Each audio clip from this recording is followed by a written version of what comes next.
Hello, everyone, and welcome to Field Notes.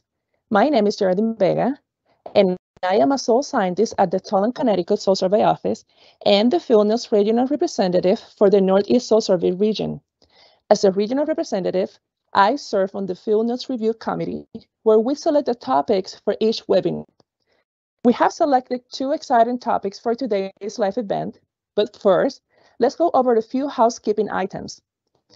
This is a Microsoft Live event, not a Teams meeting, which means you are joining today's webinar in listen-only mode. We encourage you to ask questions at any time using the Q&A panel. The Q&A panel should open by default. However, if for some reason your Q&A panel is not open, simply click on the question mark icon located in the upper right side of your screen. For closed captions, turn on the live caption button located in the lower right corner. Today's session is being recorded. Recorded sessions are available in Teams on the Field Notes channel and the SPSD YouTube channel. Again, thank you for joining us. I hope you enjoy today's session. With that, I would like to turn it over to the Field Notes moderator, Neil Dominy, to tell you a little more about today's webinar. Take it away, Neil. All right, thank you, Geraldine, for that introduction. As she mentioned, my name is Neil Dominy, and I'm the Acting Assistant Director at the National Soil Survey Center, and I'm excited to be the webinar host moderator today. The first topic that we're going to have on is the introduction to the SPSD Special Projects Office and Coastal Zone Soil Survey, brought to you by Greg Taylor out of Raleigh, North Carolina. Greg, when you're ready, take it over. Thank you, Neil. Let me just share my screen very quickly here.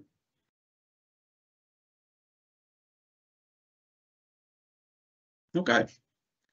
Hey, everyone. As Neil said, my name is Greg Taylor. I'm the Senior Soil Scientist for Special Projects in Raleigh, North Carolina. I'm going to be talking to you today a little bit about what we do at the Special Projects Office, and then dive into Coastal Zone Soil Survey, and then I'll be followed by Randy Riddle, who will tell you more about urban.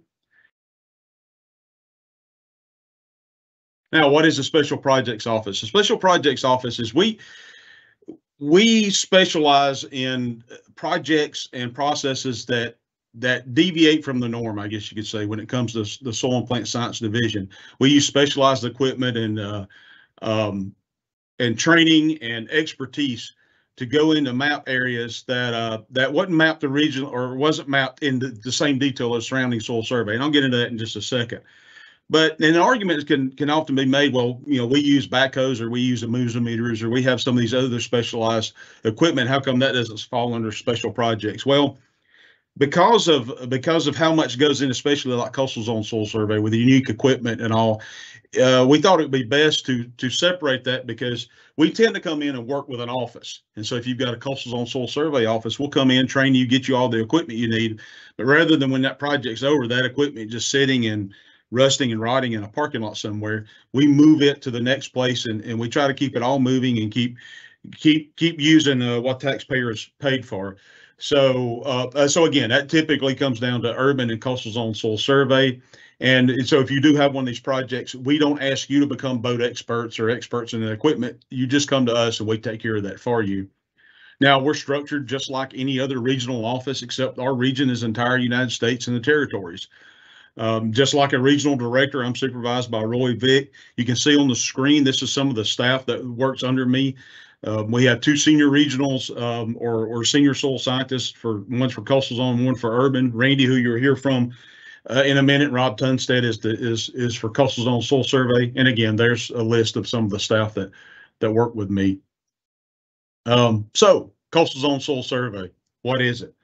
Well, there's an easier way to remember it than remembering all these words you see in front of you. Bottom line, it's the process of taking something that once looked like this and making it look like that. So, and what happened is soil survey started in 1899, and our focus was for many years ag land, agriculture. If it couldn't produce a crop or commodity, we would typically not give it the amount of detail or information as as the ag land. But in the last few years, people began to ask a lot of questions of our data, of our soil surveys in these areas, such as urban areas and coastal environments, where we had just miscellaneous areas mapped. Tidal marsh, saltwater marsh, urban land, water. Well, so as these questions come in, that's where the Special Projects Office got started. Is we were tasked with going back in and filling in these blanks, if you will. So what's it used for? For coastal zone soil survey, aquaculture is one of the primary uses of it. Good places to restore or plant oysters and clams. Leasing rates, areas to provide leased bottom for aquaculture. So we come in and map the soils, and we can give ratings and interpretation for these. Another common use is where there's areas where there's marinas or channels for shipping and they need to be deepened. We're constantly facing problems of what to do with the dredge material. So a good idea was started many years ago of taking dredge material and applying it to marshes so that these plants could step up on that next level. As you put that dredge material out, the plants would step up, and it's a way to keep marshes ahead of sea level rise. However, we began to discover that some of these soils are not very good when you expose them to the atmosphere because they've had acid sulfate potential to them. And so what you started out trying to do for good, you ended up killing what you're trying to restore or protect. As you can see here, these soils had a pH of about a 2, and with that high of acidity, it began to kill the plants that were there. So we can do incubated pHs and other processes and determinations to tell you whether these soils will oxidize once they're exposed to atmosphere. And then also subaquatic vegetation, SAV, we like to say. And it's just like we can tell you a good place to plant corn. We can tell you places if you want to restore the SAV, these are the better soils, and these are the better soils for growing such things as that. Now, how do we do it? Again, it's soil survey. Just like how people in terrestrial environments go out and take a topo map and cut out your landforms, you bore holes on those landforms to determine the soil type that coincides with that landform. We do the same thing, it just happens to be underwater. So we take underwater topo maps, topobathymetry, and we cut out our landforms, and then we go out there on those landforms and we sink pipe and pull the cores up, split them open, and describe them. If you look over here to the right, you'll see one of these cores that's been split open, horizonated, and we describe it just like you do any other soil profile. Sometimes we use boats. Sometimes we have to literally get our feet wet. So some of the tools that we use are, of course, the big ugly blue pontoon boats we pull all over the country. And this is a great working platform. Another is an airboat. We have one of these, hoping to get some more, but these are very good in a lot of our coastal marshes and environments. We have refrigerated trailers. These are really good for, like, when we pull these cores in the past, we had to pull them in the mornings, or by the evening we needed to have these split open or within a day or so, because certain chemistry is going to take place that was detrimental to the profile or to the soil sample. So these refrigerated trailers allow us to store them, transport them, and delay that need to split these cores and describe them. Then we have just regular bay boats. We use other types of just skiffs, all the way down to things that we've invented. This is a electric vibrocore that some of the Soil and Plant Science Division staff literally invented, and it allows us just another way to pull cores from the bottom. We have side scan sonar also that we use, that we pull behind our boats to give us an idea of the bottom top before we even start advancing pipe. It saves us money, saves us a lot of time. Now, another big part of what we do with the Special Projects Office is training and logistics. Now, the reason I show you a hotel sign is that requires a lot of travel. We travel a lot. And when I was preparing for this presentation, I got to looking back over my calendar, and I typically travel anywhere from 20 to 30 weeks out of a year. So when you start thinking of 52 weeks out of the year, I am on the road a lot. But What we do is we come in, and if you've got a coastal zone soil survey project, we work with you everything from showing you how to enter it into NRCS to how to split the cores, how to use the shears, how to just everything you would need to know to get that process rolling and to keep it rolling. We go out, we show you the boats, we go over the boats, over the engines, how to take care of them, how to things to watch out for. We again, it's complete training from one end to the other. How to back a trailer, how to travel down the road with them. We'll get in the trucks and ride with you, make sure that you're safe on all these. Towing. What happens if you break down? We go through safety scenarios, how to signal other boats. If you look over here to the right, that's me demoing how to use a survival suit, jumping in a pool, showing everyone else how it works. We also, if you're going to work on our boats for prolonged amounts of time, we get you in a motorboat operator certification course. We work with the U.S. Fish and Wildlife to provide that training. Several of the staff are certified instructors, including myself, and we're adding more to that list every day. But then also logistical support. We initially tried to store our pipe at different places across the country, and we finally realized that we just have one location here near our office in North Carolina, and that we just, when you need pipe, we load it up and bring it to you on a trailer. So we spend a lot of time on the road. If you have specialized equipment needed, we get it delivered here and we'll bring it to you. So we take care of all that. You call us and we'll take care of the rest of it. Another big part of what we do is selling what we do. Coastal Zone Soil Survey, for example, is a very popular item with the Soil and Plant Science Division right now, but it's in no small part to the meetings we go to. We are constantly reaching out to people who are outside of the NRCS. We're heavily involved in a lot of these programs, a lot of these conferences, and so on and so forth. So we stay real busy doing that. It's just some of the areas where we're working at. It's Galveston, West Galveston Bay, Texas. Have a project we're working on there. Indian River Lagoon, we're currently about to finish up Banana River portion of that, which is up here near NASA. It's really cool. I've got some really cool pictures of us taking soil cores just right off the edge of the launch pad. All over Albemarle and Pamlico Sounds in North Carolina, Hobos Bay, Puerto Rico, Salton Sea, California. And our biggest project is Long Island Sound. We got congressionally mandated funds to map the coastal and marsh areas of Connecticut, New York for around Long Island Sound. And then there's some other things that we're focusing on and working on. And one is saltwater intrusion. If you look in a lot of newspapers and all now, it's really affecting ag land where the salinities from sea level rise is really starting to diminish crop yields. And then also, when I mentioned earlier about how folks begin looking at our data in urban and coastal areas, asking questions of it, they begin to realize that our information wasn't very good. Well, the reason was if there was any data there, a lot of it was estimated at best. It was just to fill in a blank, because again, we didn't go out with a purpose of mapping those areas. We were focused more on ag land. And so articles like this is the ones that got us focusing back on that.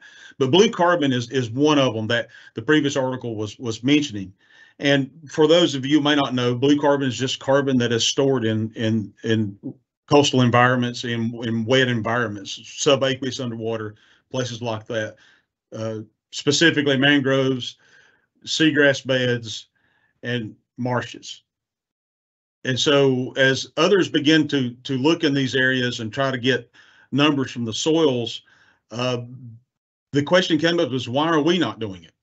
And so as we started looking into blue carbon and all, we decided that the best route, the best way to convey that information was the way we've been doing it for well over 100 years, and that's through soil profiles, through soil mapping. And so we started looking at adding that as just like you say color or texture of a soil profile. Well, how much carbon is stored in these soil profiles? So a lot of our competition, I'll say, other agencies and other entities that were looking, they would come in here and punch a lot of holes in a small area. And some may go to 30 centimeters, some may go to 50, some may look at every 10 centimeters down to 50, some may look at 30 centimeters and homogenize it. But we do it by horizon to 200 centimeters, and that began to open a lot of eyes, because a lot of times this blue carbon, if you go to 50 centimeters, you see here on the slide, if you drew a line right across here, Most people do not go below 50 centimeters, but because our standards are to go to 200, we started demonstrating a lot of carbon is stored in these soils deeper than they were looking. So it was hidden. So if you say, well, how much carbon was lost in an area due to sea level rise or due to a storm event or due to dredging or other types of erosion? Well, we started really diving into that. So we started a project in North Carolina.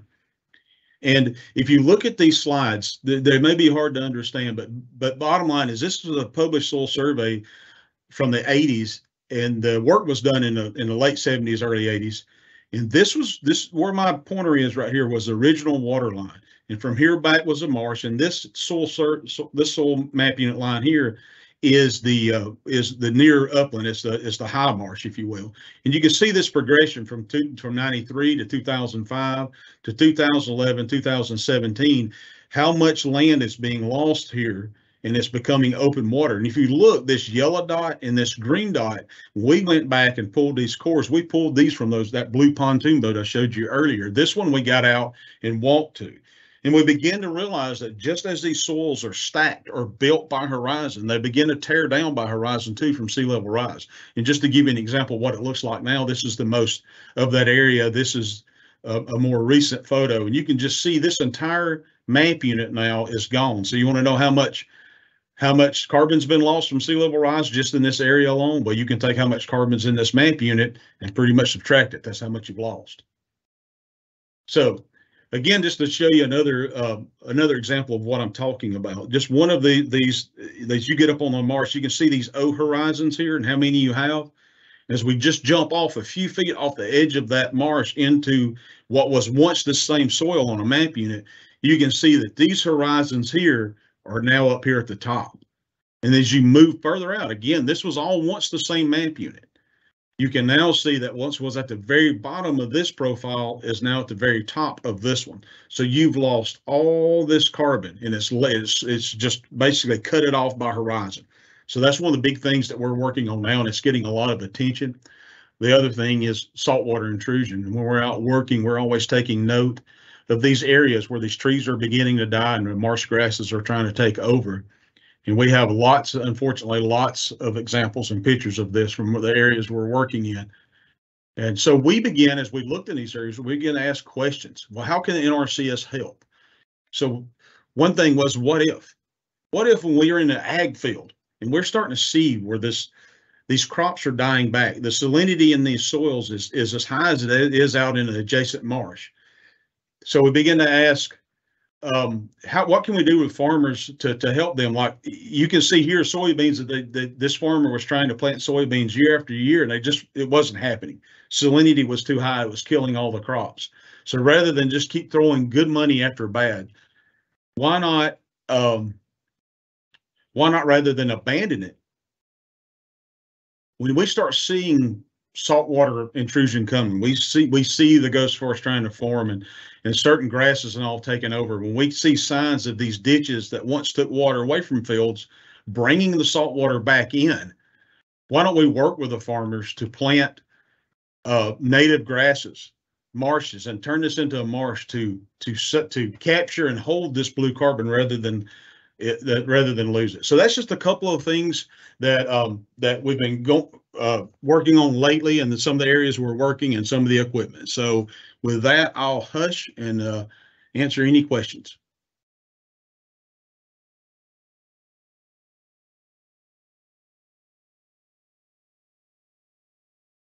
Hey, Greg, thank you for that presentation. Excellent work. It was very intriguing. Opened up my eyes to some different opportunities that are out there. I love the pictures, of course. One question that I'm curious about, how about like access issues in coastal zone? Are there access issues to do what you do? Yeah. Really one of the biggest issues we have is the airboat. On some of the marshes and all, marshes, a lot of them are owned by government entities, but some of them, believe it or not, are owned by private individuals. And so we just like many of us had to get permission to get on a farm, we have to track down who owns that and get permissions. And the airboat is one of those things too that it's not subtle. You're not going to sneak on someone's property with that thing or be out on a marsh and go unnoticed. It sounds like some kind of hot rod helicopter if you've never heard one. All right, thanks for that, Greg. Here's a couple other questions. If the blue carbon is being found deeper than expected, why is sea level rise inherently mean that the blue carbon is being lost rather than buried? It doesn't always, and in fact, it's both. If you sea level rise tends to have two effects. One is it comes in and you saw the ghost forest, and it changes these ghost forests from a forested environment to a marsh. Then you're going to kill off that vegetation. There's a delay between the trees and the marsh taking over. So inherently that soil becomes exposed and is easily eroded. In other areas, though, as you bring in more water, you'll bring fetch and wave action to that area, and it will bury it. It'll make a beach where once a forest was. So it's a little bit of both. But typically, overall, we're seeing more cutting than filling, if you follow me.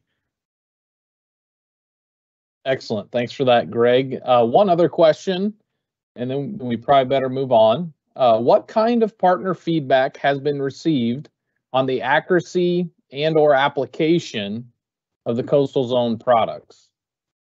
I would say the feedback's been mostly positive. Now, one of the things that's unique about what we do too, especially with coastal zone soil survey, if oysters are our primary concern, for example, we will typically work at a smaller scale because some of these oyster beds that we're dealing with is not going to be at you're not going to be able to cut them out at a 1 to 24,000 scale, for example. So we have to increase our accuracy where that is needed. So the short answer is that. All right, Greg, thank you so much for your time and the great presentation. And I believe, Paul, we go back to Geraldine, am I right? Maybe it's right to me here. Yeah, you got it, Neil. All right, so just so we all know, we have an the next upcoming webinar is on April 11th. So make sure your calendars are marked and you're reserving time for these great opportunities. One thing that I'd like to note before we do move on to the next presentation is that this is the upcoming presentation is the 50th presentation through Field Notes.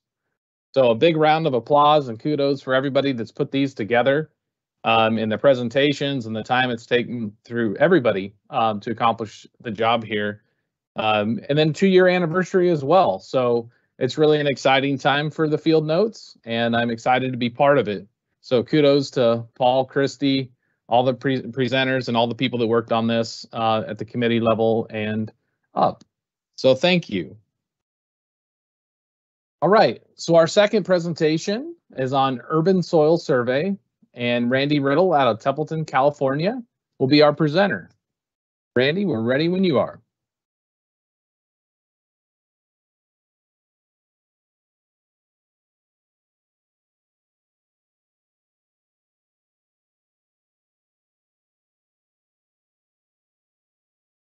All right, hello everybody. My name is Randy Riddle, and I'm the Senior Regional Soil Scientist for Urban Soil Survey Projects with the Special Projects Office. And I'm also serving as the chairperson for the Urban Soils Focus Team. So thank you for joining me today. Today we're talking about urban soil survey, as you can see in the photos. I want to start out talking about some alignment with our USDA priorities, why we're focusing on urban projects like we are today. First and foremost, we want to ensure that we have the equity in the delivery and implementation of our NRCS programs. So within our program, that is the quality and the availability of our data in the cities. In addition to this, big emphasis on our climate science and integrating those methods into our business procedures and projects. So this could be things like measuring and monitoring urban soil organic carbon stocks, soil climate monitoring, temperature, soil hydrology, and things of that nature. We also want to support our conservation planners and make sure we have data that addresses the needs of our urban farmers, in addition to just the neighborhoods and the communities in the cities throughout the country.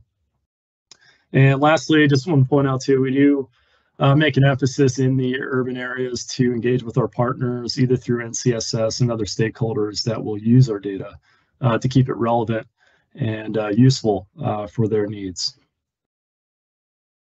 All right, so we're going to start out with a quick talk about what is Urban Soil Survey. Some folks might have some ideas about what it is and what it isn't, but we'll start kind of with the core, the dictionary definition. Urban means in relating to or the characteristic of a town or a city. And I just want to point out really that we're talking about population centers, not necessarily population size or even density. So under this lens, we're looking at urban soils that are impacted or influenced by human activities within the towns or the cities. Within our program, we do have the urban project subtypes in NRCS. So we'll just briefly read part of this. This is a proposed definition for projects in urban and other areas with these concentrated human populations.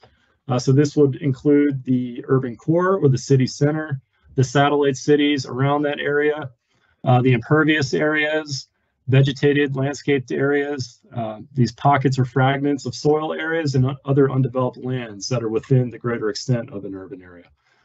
So on the right, you can see a photo from some soil sampling last year on Staten Island in New York City to support agency-funded research with Brooklyn College. Basically looking at the effectiveness of using geophysical sensors for soil survey mapping, things like ground penetrating radar and EMI. All right, so again, where are these soils located? We already mentioned within the extent of the cities and these broader urban areas. There is some talk about ecranic soils, which is the term that's used in WRB, mostly in Europe. Those are the soils below impervious areas. Primarily, we're talking about pavements and sidewalks, driveways, and things like that. In these soil areas, there's a variety of conditions, whether they're managed, reclaimed, rooterall type situations. Then you kind of have this parcelization of the landscape where the soils occur.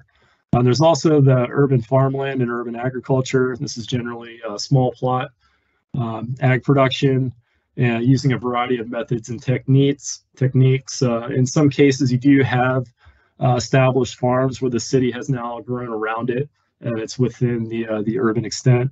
But things like high tunnels and low tunnels are pretty common. Then you also get these situations with raised beds, a lot of container gardening and rooftop gardening, generally using soil-less mediums such as potting mixes and these other organic blends, a lot of compost and things like that. And then there's some animals such as chickens, livestock, and peafowl, which are like peacocks, turkeys, things like that. So the photo on the right is kind of a typical urban landscape in Southern California, so you get an idea of what these areas look like. This is near downtown Los Angeles, and you can see there's a bit of a slope here. This is a schoolyard behind a school, and they basically cut into the hill and pull that material down slope to create a level playing surface. So there's some transported materials over top of a partially intact soil profile that you can see on the tarp. This was one of the profile observations during the Los Angeles survey. Here we'll look at some factors contributing to urban soils. These are the human affected factors. So in the traditional sense, we think of these 5 soil forming factors. And in urban areas, we also consider this 6th soil forming factor, humans. Doesn't really matter where you fall, whether or not you would include organisms or humans under the umbrella of organisms, but the point here is that the humans have a significant impact, and it's a long-lasting impact that affects the soil management and the soil behavior. And this is considering things like the development history. That could be the age of the city, how much fill or raised land there are, building materials. The redevelopment point here refers to construction, demolition, and then redevelopment. So how many generations of development occur over time.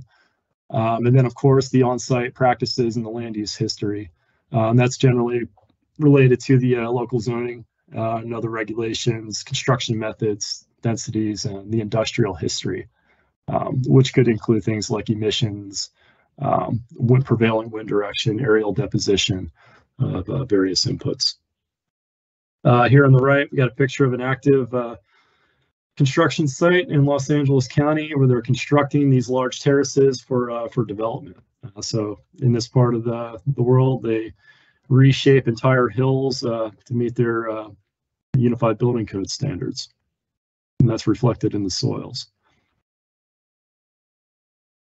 All right, so most of this presentation is focused on what we call the human altered and human transported materials. These are the anthropogenic soil materials that we commonly find in urban areas. But I do want to make the point that there also are quite a few intact soils scattered around the urban areas too. So it's not all anthropogenic soils everywhere, but there usually is some sort of human effects, at least on them.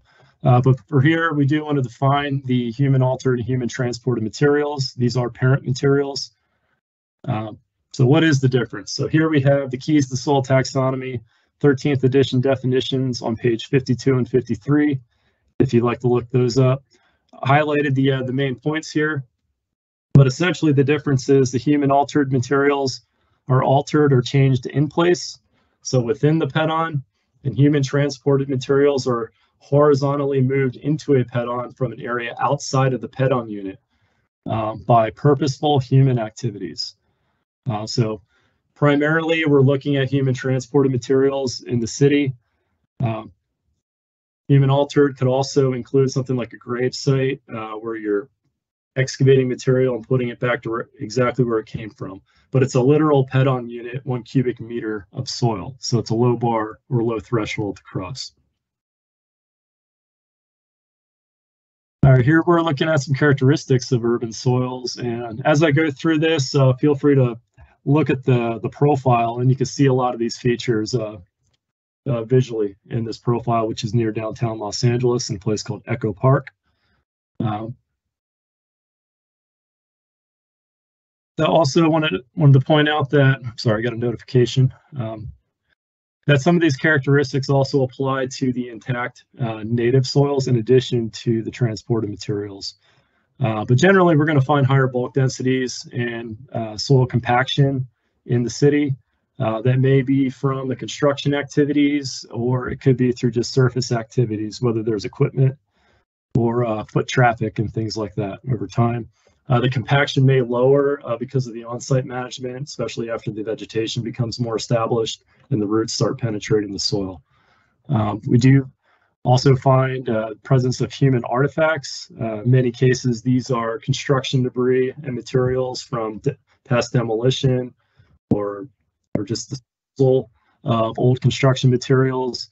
In certain parts of the country, we'll find like coal combustion ash and boiler slags and things like that, coal slag mixed into profiles if there's a history of it in the area. Many urban soils have a higher organic carbon content in the managed and vegetated areas. That could be any type of landscaped area, but there's a lot of research that has documented this rapid accumulation of organic carbon, particularly in lawns and things like that. So you can see in the profile here, some thickening and darkening of the A horizon that's developing at the surface. Also, if you look down at about a meter, there's deep carbon storage. It's effectively sequestered and encapsulated within the profile from the construction activities at this location. We tend to find in the HAHT materials this vertical and horizontal heterogeneity in the soil properties. So basically a redistribution of soil properties that are inherited from the source of that material. So you can see there's some abrupt changes in color. There can be pockets of different soil textures and other diagnostic properties, things like carbonates, including carbonate masses, clay films. Sometimes the soil structure remains intact during the transport process. It isn't always destroyed. Sometimes it is. Many areas also have a higher pH than reference than the native soils, often because of calcareous building materials incorporated either into the profile or aerially deposited at the surface. And lastly here, we got the point that petagenesis restarts. Time is reset when these sites are established. All the same processes are beginning again, and in these HAHD materials as well. We do tend to see very rapid soil structure formation at or near the surface, the thickening and darkening of the A horizons, carbonate formation has been documented, leaching of soluble cations, salts, redox reactions, all the normal stuff that we would expect. It's just this, this redistribution and mixing of the parent materials, which may be inconsistent even across the profile. All right, so here we have a quick history of the progression of soil survey in the cities and in urban areas. And I have it broken down into these 4 categories. It's really, these aren't really specific categories. There's no set timeline here. There is quite a bit of overlap in when these methods were applied, and they've been done differently throughout the country. But really in the early years of soil survey, the focus was in the major agricultural areas to support the priority areas, because the major ag lands were unmapped, and the cities were just not in the forefront.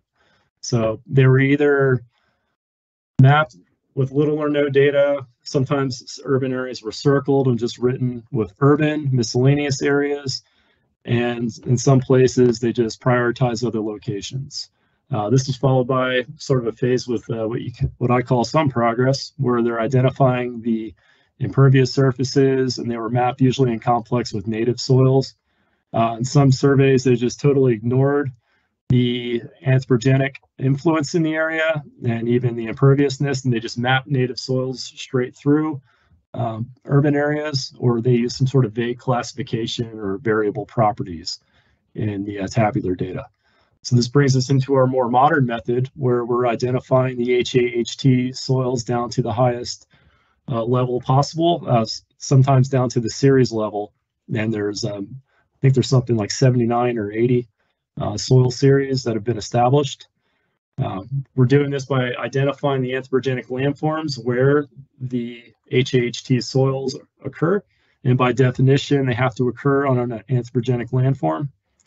And by doing this, we're identifying the current condition, which recognizes the degree and extent of overall soil alteration.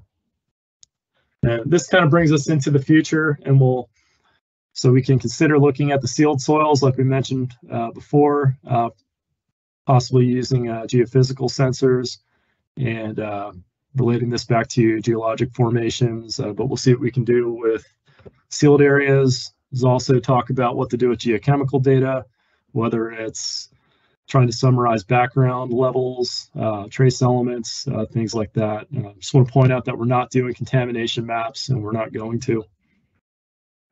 We do expect to have improved taxonomic criteria. So many folks have at least heard about the proposal for artisols, the new soil order. And those are soils formed in these human-altered and human-transported materials. Then we also want to expand the use of our proximal sensors or geophysical tools to increase the accuracy and efficiency of mapping. Photo on the right was taken from last year during the Urban Soils Field Week in Denver, which is an active initial project right now that's going to be wrapped up here pretty soon. Here, just want to show some examples of old mapping and the more modern approach. So here on the left side, correlation in 1970s, mapping in sometime in the 60s. You can see there's 2 large delineations in yellow, about 20,000 acres of miscellaneous area urban land in downtown San Diego. In comparison on the right, you can see downtown Detroit, Michigan, correlated in 2017. And we'll flip it over here to look at a thematic map of organic matter content using the web soil survey. And you can see quite a bit of null or no data in San Diego compared to our modern methods now where we have continuous properties that are available for our customers. So we get a lot of questions about, what does this look like in practice? How do you delineate landforms and anthropogenic materials in the city? So I'm going to show you a quick comparison between the Los Angeles and New York City surveys, which are fairly recent. Here, this is downtown Los Angeles, and as you can see, the soil lines closely follow the natural landforms. Where the anthropogenic boundaries overtook the natural landscape, those were delineated, and HAHT materials were mapped on those landforms. And then from there, you can create these subset map units that really kind of drive down to these more specific situations with development densities and other land use type criteria. Here's another area in Los Angeles. So here on the left side, we have a 10-meter DEM pre-development landscape. So that's before the grading. And on the right, we have a 3-meter LiDAR-derived hillshade. And you can see pretty clearly the anthropogenic landforms. And those are mappable at our scale. They're repeatable, and they can be projected into other similar areas. Here's an example in New York City, 1 to 12,000 scale. So you can see a little more detail here. Same process. First, the first cut is to follow the natural landforms the best you can. And then from there, you can start getting into more detail related to the development history, some separations based on development densities, and separation of these open spaces. And also there's also some application of using parent material phases in these highly impervious areas.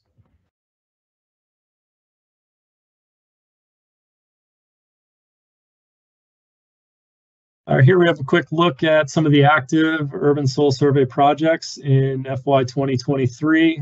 There are a few more than this, but I just want to point out the handful here. But there is still some initial mapping that's ongoing in Denver, Colorado. And you can see the Denver team here in downtown working on their project. And then there's more projects underway in Milwaukee, Wisconsin, Ithaca, New York. Several update projects underway. One just southwest of Philadelphia, Delaware County, Pennsylvania, and also in Raleigh, North Carolina. And Pittsburgh, Pennsylvania is just getting started, and Camden, New Jersey. There are a few dynamic soil properties that are underway, one in St. Louis, Missouri, and also another in San Antonio, Texas, that is attached to the San Antonio Carbon Project. So quite a bit of work being done in various places. Here we're going to move into talking about artisols, and that's the new soil order proposal. It's currently being reviewed by the NCSS Taxonomy Committee. I do have the website here at the bottom if you want to take a look at that. But if you go on the soils website and then click on NCSS, you can get into the committees. From there, visit the Taxonomy Committee. And there's a box site with all the proposals, and you can have a look at the latest version of that. But I just wanted to share the series criteria so everyone has a rough idea of what we're looking at. You can see a profile here of a soil in an active project outside of Philadelphia of an artisol. And you can see some bricks and other construction materials that are from that profile. But essentially, criteria is it either has an artifactic horizon, which is kind of has this graduated criteria of artifact content in the profile, so you can look at that in the proposal. You can have a manufactured layer within 200 centimeters, and in general, more than 50 centimeters of human altered or human transported materials, or root limiting layer that's closer to the surface. In addition to just human altered materials, if that's the case, then it also has to be excavated and replaced, which excludes the agricultural alteration. So this is generally non-ag related. Here we have 4 soil profiles of established soil series that'll qualify for the Artisol soil proposal. And I'd like to show this slide because it does show a diversity of soil materials that are formed in human transported materials. The 2 on the left are from the New York City survey, and the 2 on the right are in Los Angeles. So we have the LaGuardia series, high artifact content, proposed classification as typic portafactarts. Moving over to the Lady Liberty series, you can see a topsoil cap over some coal combustion, bottom ash, and boiler slag over some transported outwash on top of some what looks like dense till or glacial till at the bottom. And the 2 on the right in Los Angeles, we have some clean fill on hill slope terraces. Those are calcaric lev ortharts, so also some transported carbonates, and also a transported haploxerol on the right, so a dark parent material that's been locally graded and pushed around. And that would be a calcaric hume ortharts. And I know we're running a little long, so I'm going to try to wrap up real quick. We'll just look at the pictures here for urban agriculture so folks have an idea of what that may look like. But this is about an 1.5 acre to 2 acre urban farm in suburban Denver and Lakewood, Colorado. And as you can see, the profile on the right is formed in human transported materials. This was an old construction landing that had stockpiled material and a bunch of large heavy equipment on it.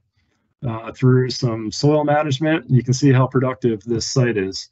They're using hoop houses and some row crops in ground. Some more examples of urban ag. These are all in the Los Angeles area. So you can see some backyard operations here. Those wooden boxes are actually wicking beds. And they have some orchard trees, some citrus. They have some in-ground planting and planter boxes also at that site. It's pretty impressive. And they're using soil moisture sensors for their water. The other 3 on the right are all small plot community urban agriculture gardens, and they usually lease these out, and they're pretty popular. They generally have a lottery system to even get into these plots. The one on the top right has over 300 plots at it, and a pretty impressive on-site composting operation, all with on-site green waste. All right, we're going to wrap up talking about the Urban Soils Focus team. We do have a website. If you go to soils.usda.gov, if you scroll down and go to the soil survey contacts, you can find the tile for the focus teams, and you can access a variety of resource materials, which is really what I wanted to point out on this slide. We do work with the soil survey project leaders, and we can discuss projects at those focus team meetings. So if you're interested in this, or you may have an urban project coming up, you need to familiarize yourself with the methods, classification, and operations in general, permissions and access and all that. Please join us. We do work with a variety of partners. I'm going to flip over to the next slide. Including with the Soil Health Division. We do have several state soil scientists and resource soil scientists working with us. And we also have 2 sub-teams. There's a joint team with the Dynamic Soil Properties Group and the Urban Group for Urban DSP, and another sub-team for Urban Soils and Data Methods. That sub-team is more geared towards experienced soil scientists that have worked in urban areas before.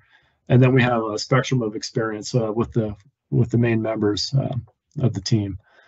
So there's a variety of things that we do. We have worked with or reviewed the Artisol's proposal several times in the past, but really we're focusing on developing some resource materials for folks to use and kind of ease the transition into working in these areas. So here we'll leave you with a few soil profile pictures, and I want to thank you all for your attention. Quick shout out to Joxel Velasquez for this great image on the left, which was taken during the sampling in New York City last year, and doing quite a bit of work here to describe the properties and the horizons in that profile. On the right here, we have the Montebello series, which is in Azusa in Los Angeles County, California. And that's a much younger version of myself describing that profile. So Thank you all. I'm happy to answer any questions you have. All right. Thank you so much, Randy, for that presentation. It's fun to see exciting and living soils, all shapes and sizes. So thank you for that presentation. We do have several questions queued up, so I'm going to get right to it here. Do you travel as much for urban soils as Greg travels for the coastal zone? I do travel quite a bit, not as much as Greg. I'll say that, but I do get out quite a bit throughout the year. I think last year we probably did 5 or 6 trips to various places around the country. So that's certainly a possibility. If you need assistance, we can come out and meet you out in the field. And that could include things like quality assurance reviews. All right, thank you. Kind of along the same line, what is the avenue for a state to request an urban soil survey project? Well, it would be the same as any other soils project. So really that needs to go through the technical teams. You can also reach out directly to myself, and then we can reach out to the local soil survey offices and regions to start a discussion about that. But it would need to go through the traditional technical team process. All right, and a couple others. What information do you derive with the geophysical sensors? And I believe you're talking about using things like GPR. Sure. And yeah, okay. So for like GPR, you can pick up on things like differences in bulk densities. So for instance, if you can potentially identify the thickness of the transported materials, where that contact is with the native subsoil. So that's one thing you can look at. If there's any highly compacted layers or human artifacts, sometimes we can pick up things like that using EMI or GPR. So there's some research being done about the effectiveness of that. All right, one more question. It's a little long, Randy, so bear with me. I would expect a lawn or garden, or I would expect a lawn or park field to accumulate less organic carbon due to repeated mowing or removal of excess materials and or shallow root depths of non-native species. What do you attribute this increase in carbon to? Excess growth from fertilizers and irrigation? ? Yes, I think the irrigation has a big impact here. Yeah, especially in the turf grass environments, there's some good research that shows that the organic carbon accumulates very rapidly in the 10 years, and then it starts to slow down and tends to stabilize within like 40 to 60 years. And then you kind of reach this point of equilibrium based on that turf grass type of management system. But yeah, I think it has to do with the irrigation. Obviously, the fertilizer, if you're invigorating the growth, basically that could accelerate that process. But yeah, I think it's irrigation is a big part of it, and just mowing and regrowth over time, it just tends to accumulate. All right, very good. Here's one more. Do you account for impervious surfaces as a major component in map unit design?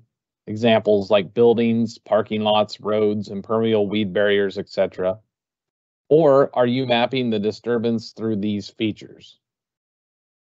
Yeah, so we have to account for the surface conditions. So the urban land miscellaneous area accounts for those impervious surfaces. Those are buildings, pavements, parking lots, driveways, any sort of constructed or I guess manufactured hard restrictive surface material. It can also include things like hard packed sands, like out in harbors and things like that. All right, Randy, one last question that I'm going to throw at you. I know in your slides you mentioned stakeholders, and you mentioned Soil Health Division, states, and others more internally. But when one of these projects becomes valid, are there external customers that weigh in or provide sources, funding, etc.? Yeah, I'm not so sure they would be providing funding, but yeah, there's generally a lot of nonprofits that are involved and participate and provide some input about needs. The cities, there's a variety of groups that we tend to work with, but it's not just limited to, you know, like our traditional university and CSS partners and the agency. So yes, there's a big spectrum, and I won't limit it to that, but because there's a lot of possibility on who we could potentially work with. All right. Thank you so much, Randy, for your great presentation and the great question and answer period.